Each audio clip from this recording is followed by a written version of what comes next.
All right, welcome to the session and thank you for being here.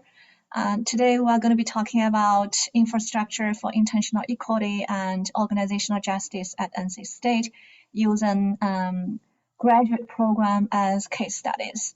So we have 4 presenters today and we are all current or previous director of graduate programs from different colleges, from chess to management and textile. Okay, and we'll be presenting our own programs and talk about different types of infrastructure of equality.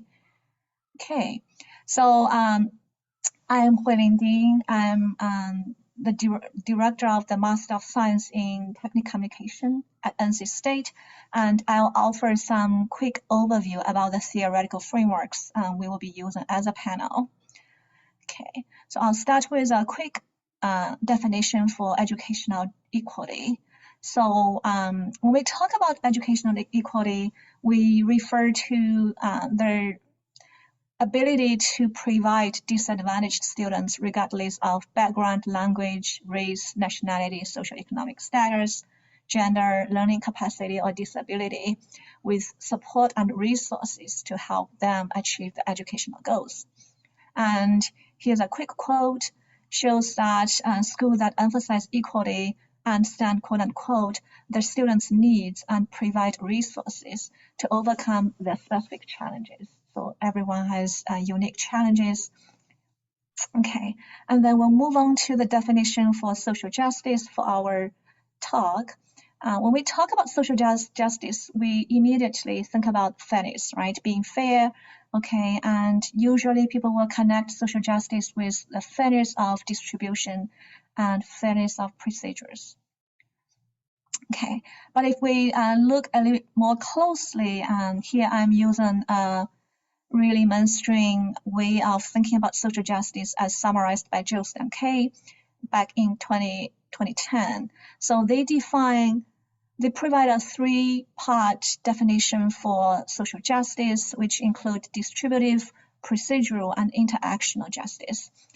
Distributive justice refers to the fairness of distribution of benefits and costs in any type of exchanges. Procedural justice refers to the ability to give stakeholders, anyone who's affected by the exchanges, their capacity and opportunity to influence the procedures of making decisions. And interactional justice refers to respect and fairness of treatment of individuals by organizations or citizens. So if we dig deeper, Jost and Kay define procedural justice as a 2-part process. Number 1, we need to have control of the process. And number 2, we need to have some control over how decisions are made and to have a say at the table as individuals and organizations affected by the process. And then interactional justice refers to 2 different things. Number 1, having access to transparent and full information. And number 2, to be treated with respect, right, by our fellow citizens and organizations. Okay. Adding to this is the issue of access, right? How do we make sure we have access to these 3 types of social justice? So Grabon Simmons, in a very influential study of risk communication management, identified 3 different access to infrastructure, access to literacy. So basically, ability to understand what's going on, ability to read any documents or literature related to the topic. And then there's a social acceptance access, being accepted, being acknowledged, being seen and heard by decision makers. Okay, so our next question is, if we talk about infrastructure of equality, what are the typical types of infrastructure of equality in higher institutional settings, especially in a university like NC State, where we have a huge emphasis on engineering and science? So we identify 3 types of intentional infrastructure of equality, starting with intentional and then formal and then informal infrastructure of equality. So to start with the first one, intentional infrastructure of equality focus on opportunities and capital. So how do we distribute financial support, right? Scholarships, grants, financial aid at the federal local levels.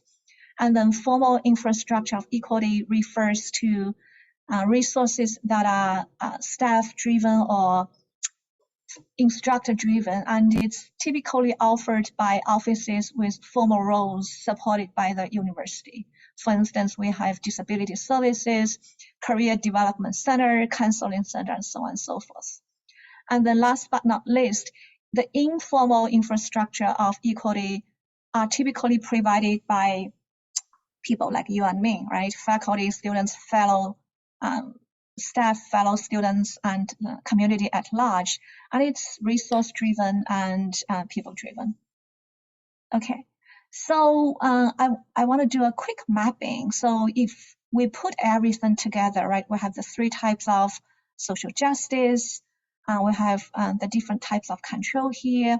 And if we look at the three types of infrastructure of equality, intentional infrastructure of equality copes mostly with distributive justice, but also it also touches upon procedural justice. Both formal and informal infrastructure of equality requires procedural justice and interactional justice. And if we look at access, literacy access is huge for all three types of infrastructure, right? For students, knowing where to go, who to talk to, how to get access, right? How to go through the application process, and so on and so forth. And then for formal and informal infrastructure of equality, social acceptance is a huge thing. If I go to counseling or disabled services, right, will I be discriminated? Will I feel stigmatized? So those are the things we want to keep in mind as we map out and examine the type of infrastructure of equality in the university setting. All right, so I'll stop here, and my colleague James Mulholland will talk about the intentional infrastructure of equality. Stop sharing. Great. Okay. Thank you so much, Wei Ling. 1 second.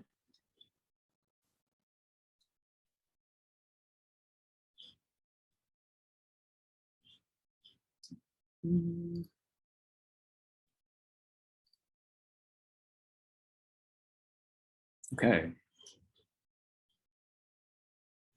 Thank you again. Hi, everyone.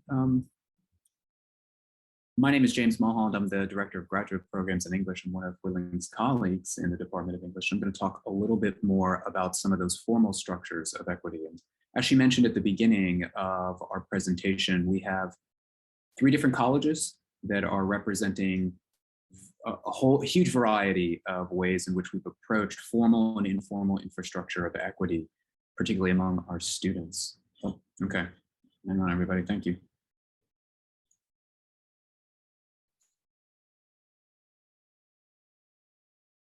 Better now? Great. Thank you.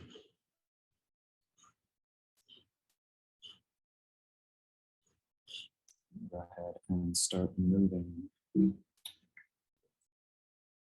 So I just wanted to give you some details of our department, particularly the program differences within the department. So we have 3 different graduate programs, all at the master's level, but 3 different degrees corresponding to each of those 3 programs, and that will make a difference in a second. We have a Master's of Arts, a Master's of Fine Arts in Creative Writing, then a Master's of Science in Technical Communication that Wei Ling was talking about. There's also a mix of different kinds of culminating projects. The MA and the MS are capstone option B programs, whereas the MFA program is still a thesis program, so different ways in which directors and faculty need to interact either with the department, the college, or the graduate school. Each of them is 4 semesters full-time, though they do have slightly different credit hours. There's about 140 students approximately across all 3 programs, but the programs themselves are very different sizes. The MA is the largest program with about 80 students. The MS program has regularly about 30 to 40 students in it, and the MFA is the smallest with 26 students at any particular time. And again, I think those program sizes will make a difference in the kinds of things that I'm going to reflect on more in a moment.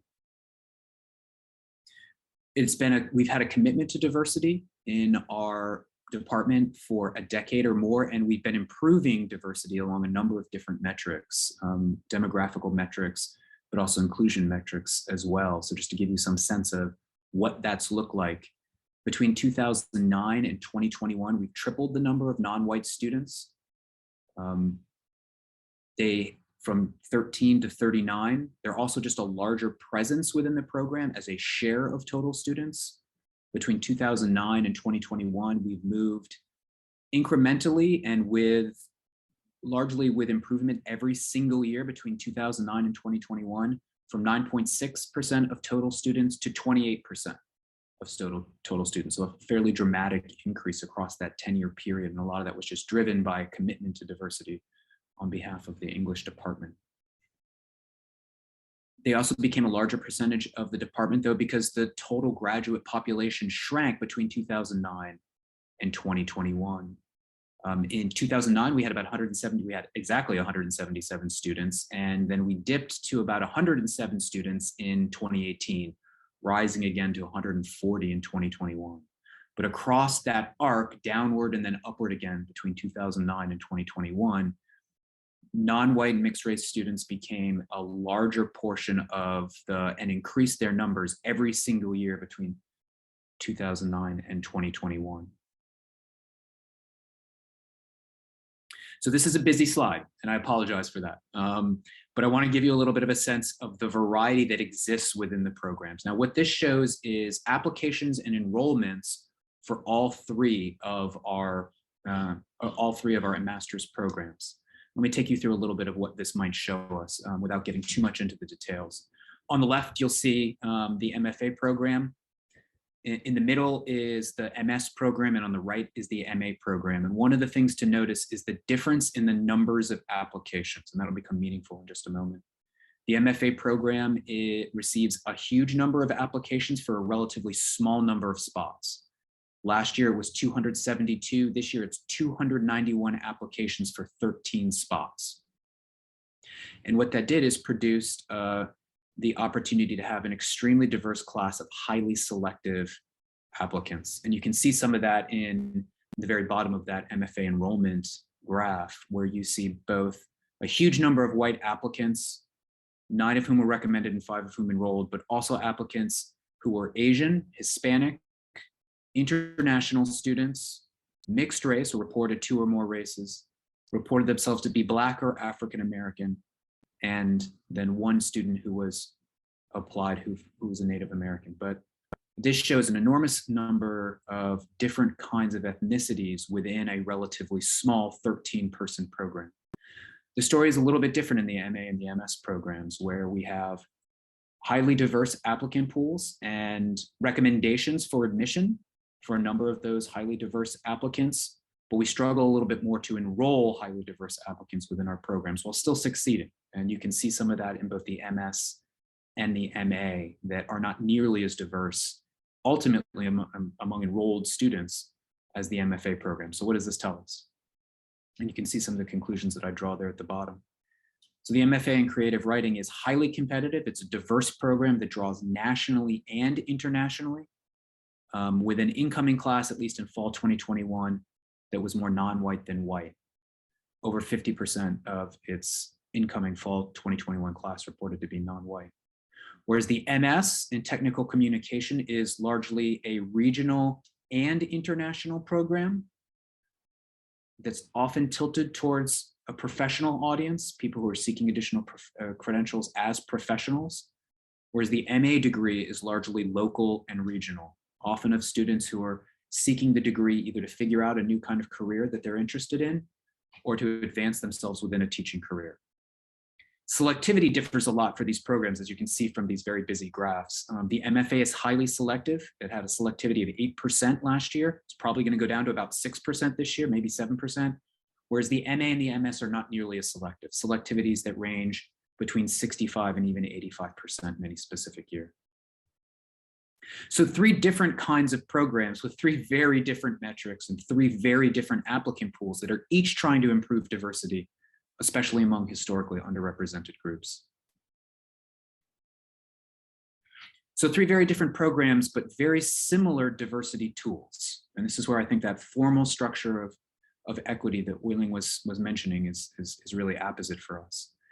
We're doing very similar things. We've been doing very similar things across the last 3 years in all 3 programs, including using Slate, our admission software for prospecting campaigns, targeted emails to HBCUs and HSIs, as well as McNair scholars, trying to take advantage of some of the graduate school's resources, including the Visit NC State program, as well as those diversity enhancement fellowships that are so significant for even being competitive with some of our most highly desirable diverse candidates. We've typically used those diversity enhancement fellowships that come from the graduate school to try to supplement what are relatively low TA stipends and make them more competitive. And I've instituted a program together with the directors of the different MA and MFA programs of supplements to those diversity enhancements that are funded by the English department. These are small amounts. They don't really make a difference in terms of the total funding package, but it's meant to be a recognition and an acknowledgement that diversity is something that's important to us as a department, and that we're doing everything that we possibly can to make those candidates feel like that acknowledgement is meaningful to them. The creative writing program has a couple endowed fellowships that they're able to use to fund additional TA-ships or supplements to TA-ships for some of their most competitive candidates. And that's been really helpful for them. And that's something that distinguishes that program, working in that highly competitive environment compared to the MA and the MS program. So again, 3 very different programs, but often very similar diversity tools, trying to seek that goal. This is another busy slide, but I'm just going to tell you some things about it very quickly. I think the yields tell the story of the different selectivity and student goals. One of the things you'll see very quickly here, and I think the most important thing to notice, is that the yields diverge significantly in the MA between students who are offered TAs and students who are not. And research that I've done into our patterns over the past few years have shown that this is true for white and non-white students equally, and that we offer TA-ships similarly to white or non-white students, that there's no drop-off in TA-ship offers to non-white students.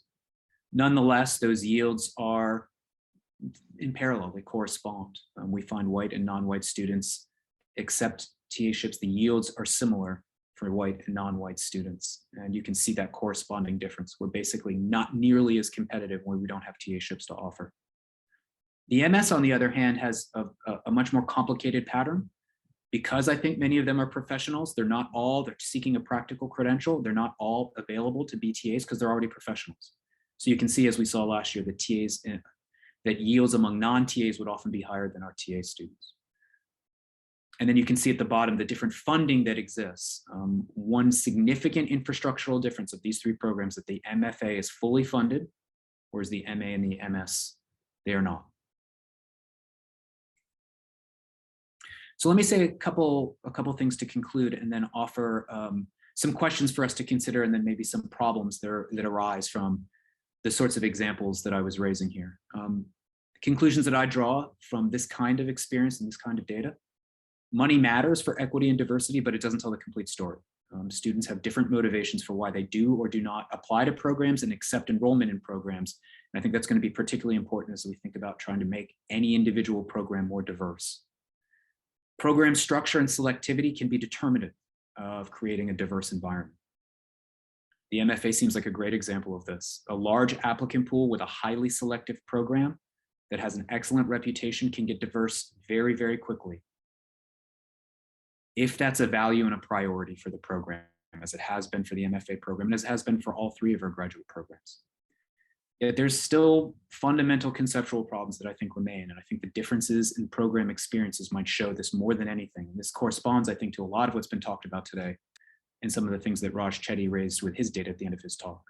So 2 questions that I've been trying to consider in my role as a researcher in issues of equity and anti-racism, but also as a practitioner of it as a director of graduate program. So those 2 questions are, is racial justice antithetical to the premise of higher education? And if higher education is about exclusivity to promote prestige and reputation, what's the role of equity and diversity if we think that those terms largely mean accessibility? And I think there's a couple different ways in which we could think about this. So I want to offer a couple resources that I've been using to try to think about these questions, and hopefully we'll have a chance to talk about them more in the Q&A. One of the most compelling books that I've read on diversity, equity, inclusion, and anti-racism is Matthew Johnson's 2020 book, Undermining Racial Justice. It's a book about the University of Michigan's efforts towards diversity, to creating a more diverse undergraduate student population since the 1980s. And he makes a pretty compelling argument that, as he says, there has never been a racial justice revolution in higher education, not because of implicit racism among administrators, or at least not just to that, but because racial inclusion could be normalized with other practices that preserve disparities. And in particular, he focuses on the quest for prestige and reputation, interinstitutional competition, and ranking. So in Johnson's telling, ideologies of inclusion and diversity could be used to normalize inequality rather than prevent it. And it could be easily adapted to universities' policies of seeking reputation. This seems to correspond with a lot of recent research in equity and inclusion and anti-racism in higher education. Tressie McMillan Cottom's arguments from her 2017 book, Lower Ed, that for-profit colleges specifically are about organizing to commodify social inequalities, she says, especially racial inequalities. Or Sekile Nzinga's contention from her most recent book, 2020 book, Lean Semester, that universities are hyper-producers of inequality, and that such inequities are intrinsic, she argues, not tangential to the university's function. So the ramifications of these insights, I think, are enormous if we take them, if we accept them. If we accept these premises, then we need to accept that there's something about higher education's entire system that might be antithetical to fair distribution. Making it more accessible to students of color or more affordable to first-generation students within the system might not necessarily change the fundamental premise of higher education, which is to collect benefits for its occupants, for those that it includes, against those that it excludes. And that offering those advantages has always been the mission of higher education. That's the entire argument potentially for the sector as it's currently constructed. Now, this is a huge conceptual problem, I think, if we're going to create a higher educational system that's committed to anti-racism and equity in the ways that we've just been talking about. It's one that seems to be a fairly intractable problem. I don't see a really easy way around it. Sekile Nzinga offers one way to how we might reconfigure this system from that book, Lean Semesters, when she asks, what would higher education look like if we put its most vulnerable people at the center of the institution? Now, for her, the most vulnerable people in higher education are Black women. The answer, she argues, and I think, again, this corresponds with a lot of the research that Raj Chetty was showing us earlier today. Her answer is that everybody benefits when the most marginal are made central. And I suppose that's the premise of equity. But putting marginalized people at the center of a system that's obsessed with status and ranking and reputational goals, even universities that profess social change, changing that system is going to be very, very difficult. This is going to be especially true when we talk about limited budgets, when we talk about political oversight, when we talk about different kinds of relationships to institutional governance. So the question for a lot of us is both conceptual and practical. And I think that's so much that's going to be raised with the case studies that we have today. If we have these conceptual problems about how equity can be achieved in higher education in a system that's about prestige and ranking, if we agree that it is, what kind of practical steps can we take to make the kinds of gains that all of us are interested in making in terms of diversity? How much do those local effects matter within that larger conceptual system? That, to me, is going to be one of the central questions of a panel like this and of today's symposium. Thanks so much.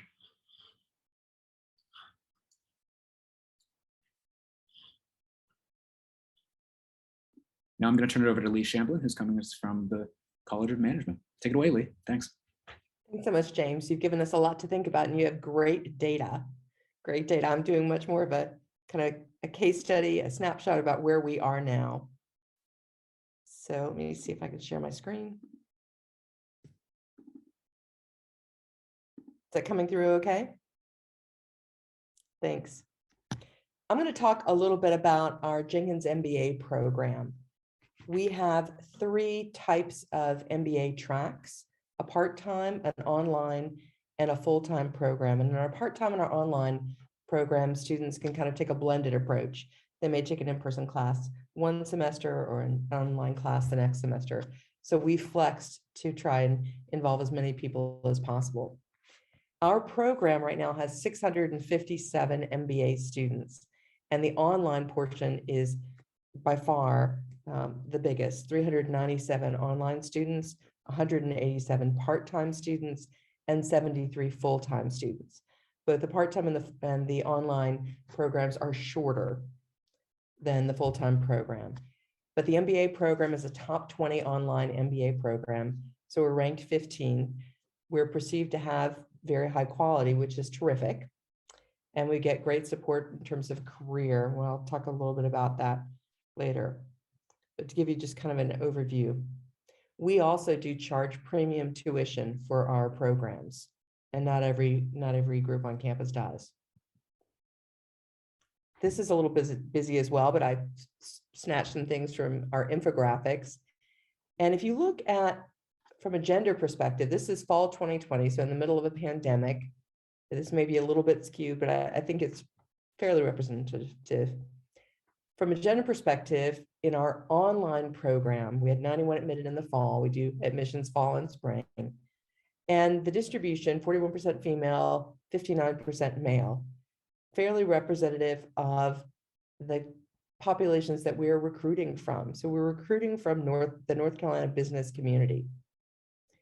In order to do that, increasingly, we do have to offer scholarships, especially since we offer premium tuition. We're considered to be very military friendly, and you can see that 15% of our online students come from the military in this particular group. We have a student association, so there's representation from the students in every program, career support. We do have a sizable underrepresented minority percentage at 29%. But one of the structural problems that we have is that even though we have a great online program, we're not as competitive out of state, because out of state tuition is mandated by the state, is really prohibitive. It's not so cost effective if you're not in North Carolina. So that's one of the, I think, the things that we face. In our professional evening program, people are admitted primarily to come to in-person classes. Again, we recruit from the North Carolina business community. You can see in this particular fall, same fall, very similar percentages in males and females coming into the program. We do offer scholarships, again, military friendly, although the military percentage here is not as high, 4% compared to 15%, primarily, I think, because it's not as attractive. We're not close to a base. And so being an online student or a full-time student is more attractive when you're in the military. But in terms of underrepresented minorities, 31%, and a fairly large international population. The international population, we're fairly representative of the people that are working at the businesses that we work with, the biopharma companies, the tech companies, and the small businesses in North Carolina. So to the extent that diversity is represented in those companies, we're recruiting from a similar pool. So I think that that's something to keep in mind. Our full-time program this fall was ranked #1 in diversity in Bloomberg's Business Top B School rankings. And so we're really proud of that. Actually didn't know that, didn't remember that when we were talking about this presentation, but we're really proud of that. We're number 44 overall in terms of B schools, according to Bloomberg this fall. And we got this ranking based on our attracting and admitting and graduating women and other students of color, underrepresented students. In our full-time program, you can see that the numbers are a little bit swapped. So we have 65% female coming into the program.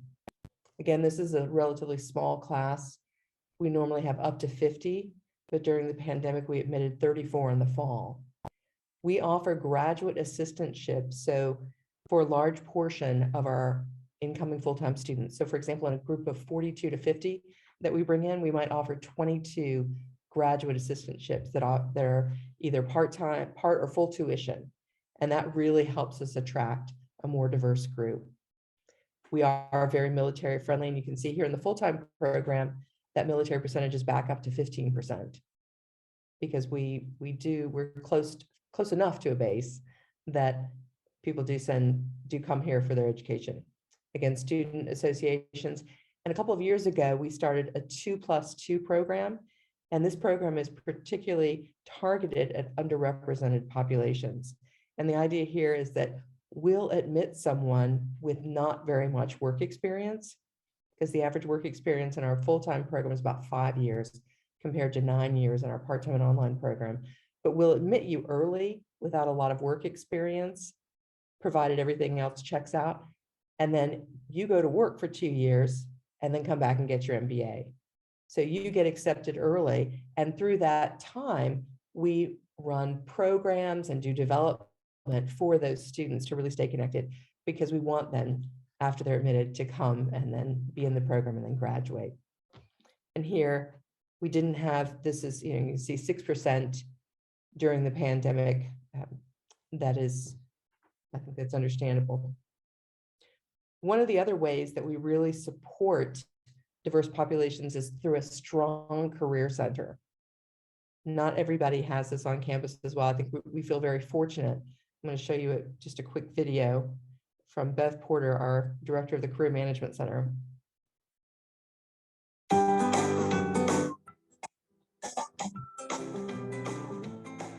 We are passionate professionals and experts in the field of career management. We're committed to your success, and our extensive years of experience and flexible format allows us to provide you with a customized approach to career management. We're proud of our commitment to excellence, and it's recognized by students and faculty, staff, and our business partners. We promise to educate, prepare, and celebrate with you on your career journey. We will educate you on the lifelong career management strategies that are aligned with your unique skill set and goals. We will prepare you very well as you shape and execute your strategy. We promise to work diligently to develop opportunities and connect you with the right business partners. And finally, we promise to celebrate the little and the big victories along the way. It's funny, we've developed a practice that when students land their dream jobs, they'll run to our office and share their great news with us. And we instantly stop what we're doing and we celebrate with a happy dance. Oh, it's just so much fun. And yes, it's a bit silly, but we love it. And I'm happy to say that our dance moves have gotten really good. Recruiters, they know they will consistently get a top think and do leader every time, and that's a promise. They really like our flexible format since we are not constrained by rigid rules of engagement, and we make every effort to conform to their needs, not the other way around. Be your name Buxbaum or Bixby or Bray or Mordecai, Ali, Van Allen, O'Shea, you're off to great places. Today is your day.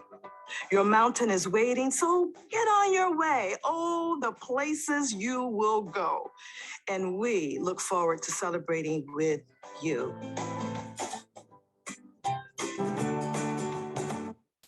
It's short, but it gives you an idea about I think the level of commitment. All of our MBA students, all 657, get career support and support from a coach. And I think that reputation has really helped us to attract a diverse pool of candidates. So that's my snapshot. I'm going to turn it over to Ingjiao Xu. And I look forward to talking with you. So let me share my screen.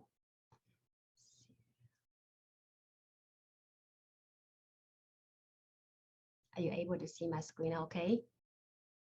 Great, thank you. Okay, so good afternoon. Thank you for coming to attend this session. So I'm Ingjiao Xu. I serve as the director for 2 PhD programs in the Wilson College of Textiles. So I appreciate that both Lee and James, they talked about the formal and intentional infrastructure for equity, using their colleges as a way to illustrate those. So I will be focusing on the informal infrastructure from the perspective of PhD programs. Let's see if I can move my slide. So compared to undergrad programs or even master's programs, PhD programs are very unique. They're different. They're very research intensive. So most of students, they will spend quite a lot of their time on research. And maybe in the first 2 or 3 semesters, they will be taking some foundational courses, but probably that will be it for course-wise. And they'll be spending quite a lot of time working with their faculty advisors, their committee members on their research project. The research project is very specialized, reflecting students' interests, their past academic preparation, their future career goal. So it's very individualized, or could I say personalized. And also curriculum-wise, they are very relatively less structured. Students have more freedom, more flexibility in determining what kind of experience they may have. So with that, personally, I think it will be more, it'll be different compared to undergrad programs and even master programs in terms of diversity, in terms of equity. Additionally, most of the PhD students are funded. So that means they not only the tuition and the health insurance are covered, but also they'll receive certain level of stipend. So this will also kind of a little bit, take away the barrier of economic status, contributing to the equity equity issues. So in that sense, the picture of equity or picture of diversity will be very different between the PhD programs and other programs. So here in the Wilson College of Textiles, we have 2 PhD programs. We are a small college, but relatively our PhD programs are pretty sizable. And we have 133 students enrolled currently. And we have 2 programs. One is more management, social science, design-oriented textile technology management program, occupies 34% of the student population. And the remaining 66% students, they are in the fiber and polymer science program, which is a more science-oriented. So among these students, we have about 41 students are male students and about 60% female students. Historically, we had more male students than females. But in the past few years, we see an increase on the female population. One reason contributed to the effort the college is making to include more female students coming to the program, and also also due to the recent growth of our textile technology management program, which is a more design management social science oriented. So among this student population, we have about 27 students coming from North Carolina. And the majority, 3/4, are from outside of the state, either from other parts of the country or other countries. So actually, we have pretty heavy international student population in the college. About 70% students, they are international students.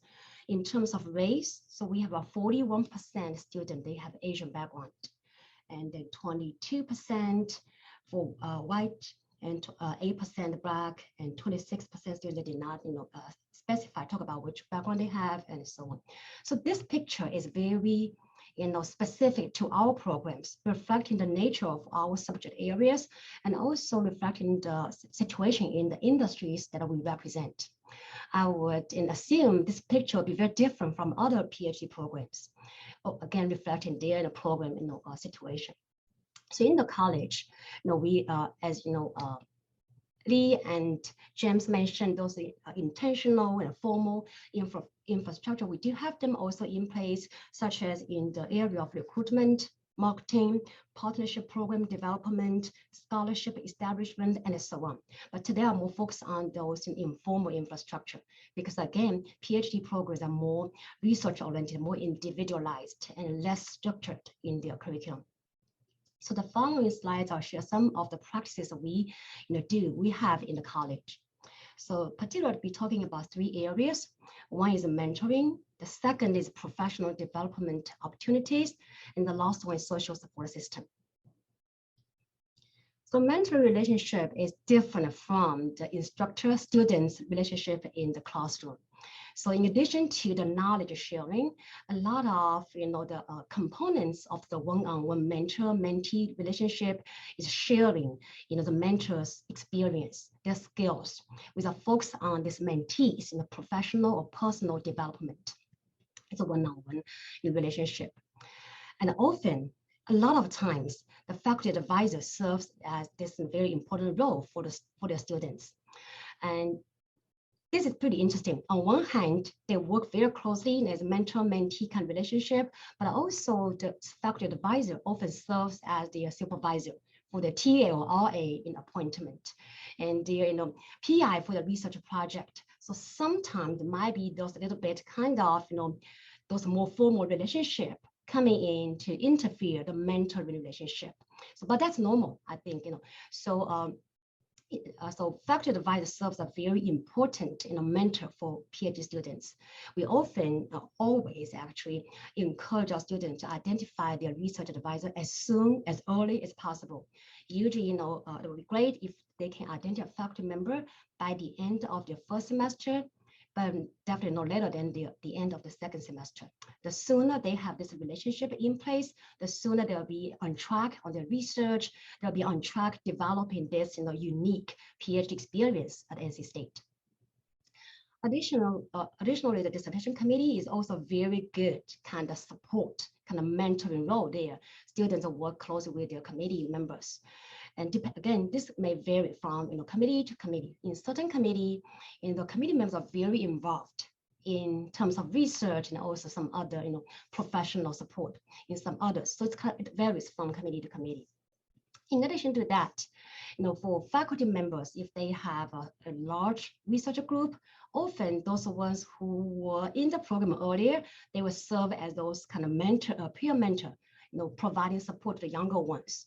This mentoring relationship is not that formal, but often it's very instrumental, very helpful. The younger students, they will observe, they're kind of shadowing the older ones, and kind of, working together on projects, working together on papers, and so on. So they learn a lot from those, students. And also, they, peer more easier for them to relate compared to faculty. Again, this relationship is there. Faculty is also the supervisor, the PI of the project. In addition to that, other potential postgraduates could serve as the potential mentors, such as other students in the program instead of those in the same research group, and also other maybe faculty members in the college, even beyond the college. Those faculties may share some similar, maybe cultural background, maybe some other background to provide those kind of mentoring, service to the students. And the next one I'll be talking about is professional development opportunities. So for PhD students, when they graduate, they're expected to conduct independent research by themselves. They're expected to seek for research funding. They're expected to disseminate their research results via journal publications. They're expected to teach if they go to academia. So those kind of skills are not formally in the degree requirement. So it's kind of additional things students they would like to, it would be great for them to have before they graduate. So in the college, we provide this environment to facilitate, for students to have those opportunities to develop professionally. So many two routes. One route is we inform, we encourage, we motivate students to take advantage of those professional development opportunities available on campus or beyond campus in the professional field, such as the Graduate School's Writing Center, the preparing a professorate in the program, the travel support from the graduate school, those kind of opportunities. Now, in the second route, the college will provide those opportunities to purposefully, intentionally, train students, provide those training to our students. So such as the research seminar, we invite speakers talking about proposal writing, talk about research collaboration, writing for publications, how to become effective teachers, and so on. So those different topics, again, they're not required per the degree, but it's very instrumental for students' success of the graduate. So, and also the university provide, has the research symposium every March, and the next one is coming up in March also. And also our school, between the academic office, research office, and the student association, we have this annual open house, research open house. So students will have an opportunity to showcase their research. Maybe some of them are not ready to present their research at the national conference, professional conference. This is a good place for them to practice their presentation skills, talking to other people about their research and the way to present, making posters and so on. A great way to practice those skills. And also professional conferences. Graduate school provides those support that's limited, but also we encourage faculty members to support students for traveling to conferences. It's not only a great opportunity to be exposed to other research, other projects, but also a good opportunity to for networking and also learning different topics. So it's a great opportunity to put them into this research scholarly world. So that's in the second area of professional development opportunities. Then the next one I'll be talking about a social support system. So mainly focusing on student well-being. So it is pretty stressful to complete a degree, to complete a PhD degree. So actually any student, they're stressful in the process. But for PhD students, the stress is more unique because at their age, probably they already have a family to be responsible for. They need to complete the research on time. They need to think about a job search. And some of the, we see earlier in our, the profile of our students, some of them, they are coming from other countries with a different cultural background. Some of them coming from, the industry were not so familiar with academic, culture, academic environment. So quite some, cultural integration is needed. So the stress is there and those new learning is there. So students, they do need to have this kind of outlet to share their frustration, to share their, the challenge they have in their life, in their personal life, academic life, and also to get support from others. So I think this informal kind of infrastructure provides a great way to support students and to ensure that there will be, they will appreciate those support and also ensure success after, after they complete a degree requirement. So there are many different ways to provide those kind of support. One is a research group member. That's a more natural way. Students, they come to lab together often, see each other often. There's a more natural way for them to develop those bonding, support each other. And also the college will provide several town halls, like in the past 2 years, we know what happened, several, so when certain situation happened, we see a need of students, the stress, their frustration, and anxiety. So college provide those town halls to give them, again, an outlet to share their feeling and to get support. Another one is Graduate Student Association. So our college, Student Association pretty active. They organize several, activities every Wednesday before our research seminar. They have this refreshment social time. It's a good time to get to socialize with other students.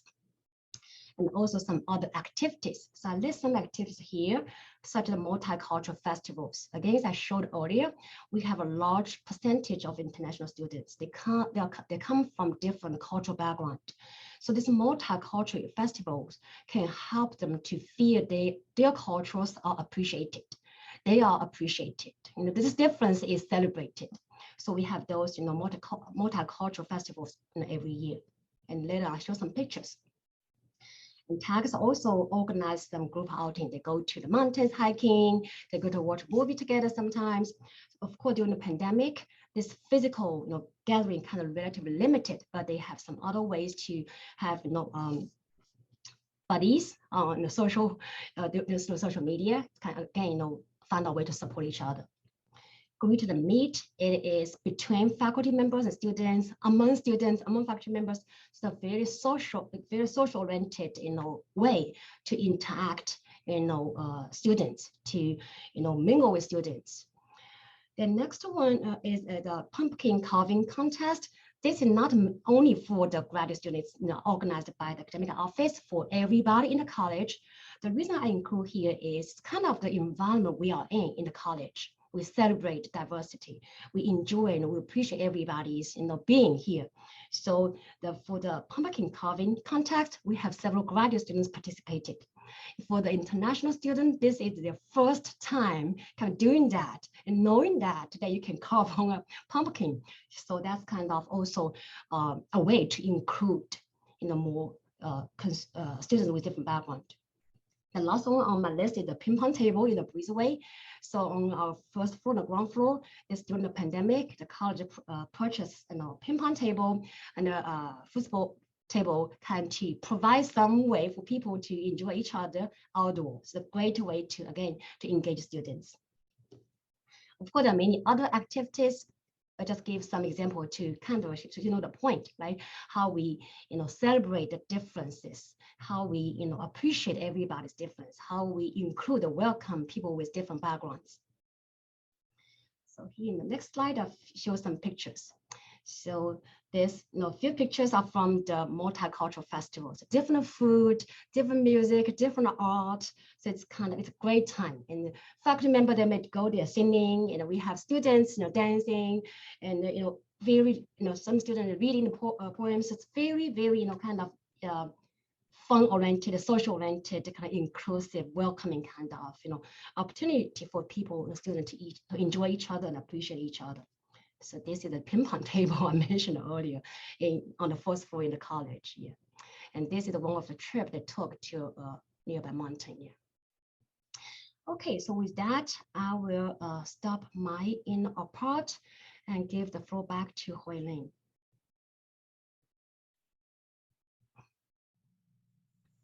Thank you all.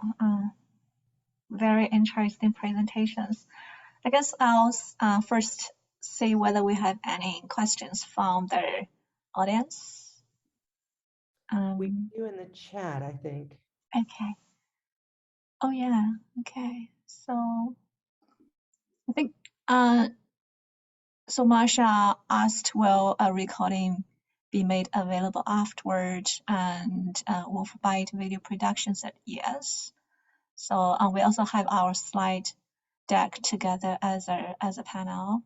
And then James, we have a question for you. Do you want me to read aloud, or can you see the question? No, I see it. Yep. Okay. Do you want Yeah, to? Mike.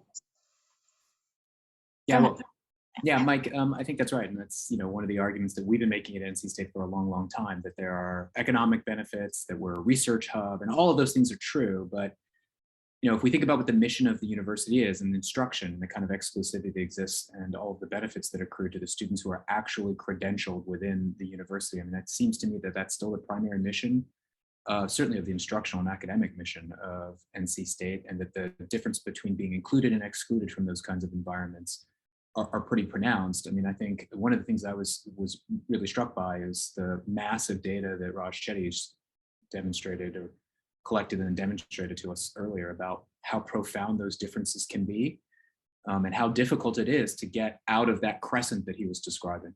So all of the things that you mentioned are true. Community engagement has been an important part of the land grant institution for its mission for a long, long time. But I still think the differences between those who are included in the institution and excluded from it within a real formal sense, which is the sort of thing that I was interested in talking about, that formal infrastructure, is still pretty profound. Now that could change. And there might be all sorts of things that are beyond the instructional side that are meant to do that. Extension is one of them that we can think of that's really important to this land grant mission, and I'm sure it's had enormous benefit for North Carolina. And it's going to be really important, I think, for the land grant mission of the future of NC State to try to think about how we do that better. But your point's well taken.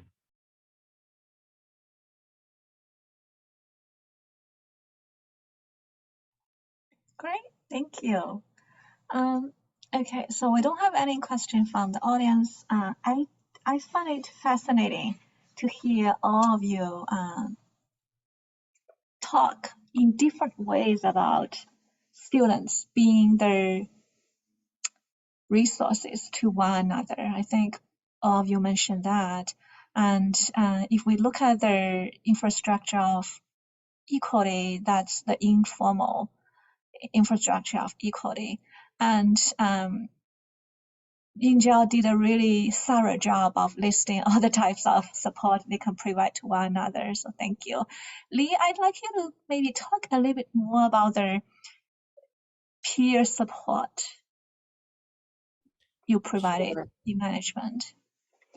Sure, I do think there's a lot of informal peer support. Mm. So we have a grad for the full-time students, we have a graduate student lounge. They work together as a cohort for at least the first semester, and in some classes into the second semester, and support each other.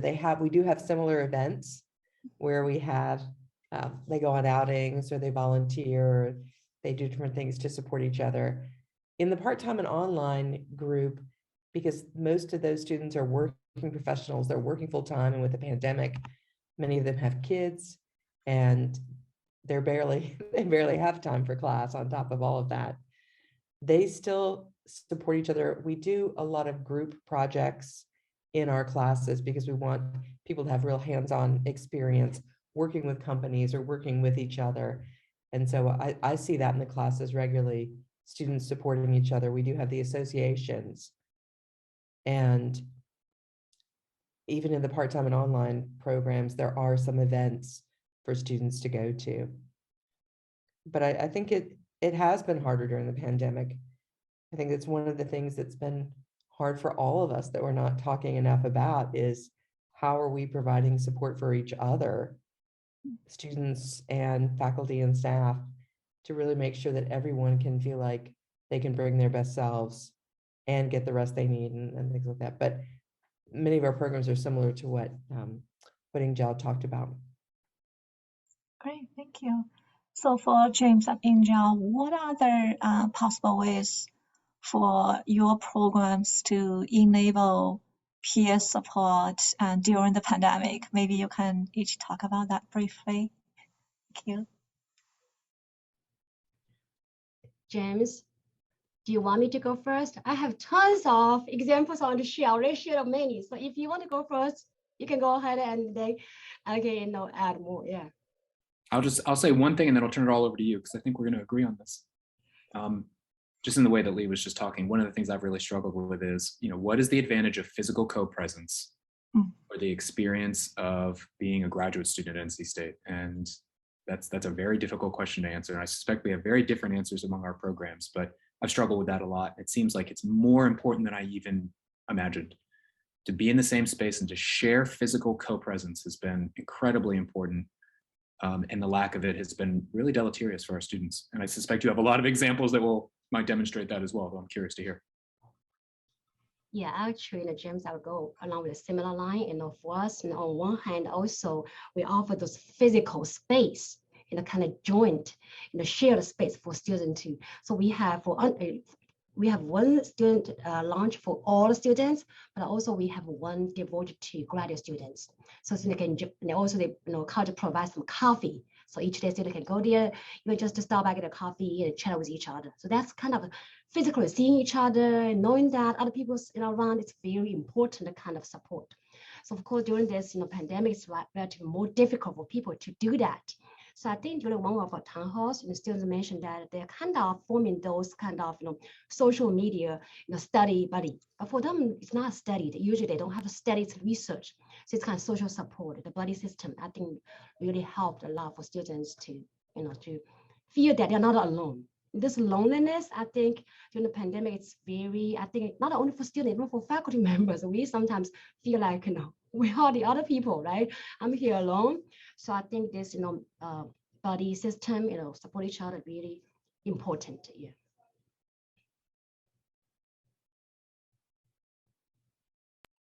Great, thank you. Yeah, I taught on-site class for the first time, capstone class for our second year students.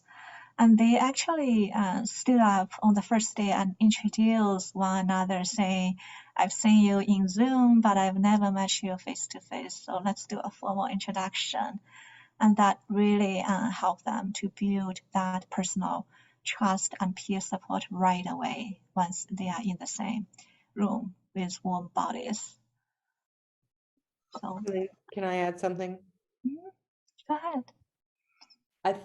I think just based on being in person with some student populations during the pandemic and especially recently, Mhm.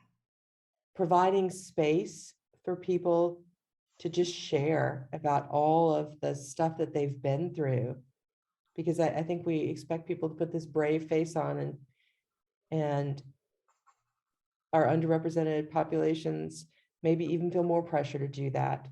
But just providing the space to let people know it's okay, we're here, you know, we've been through a trauma collectively together, and we're here to support you is important in helping people feel valued here at NC State and feel like they want to keep going. That's wonderful. Thank you so much.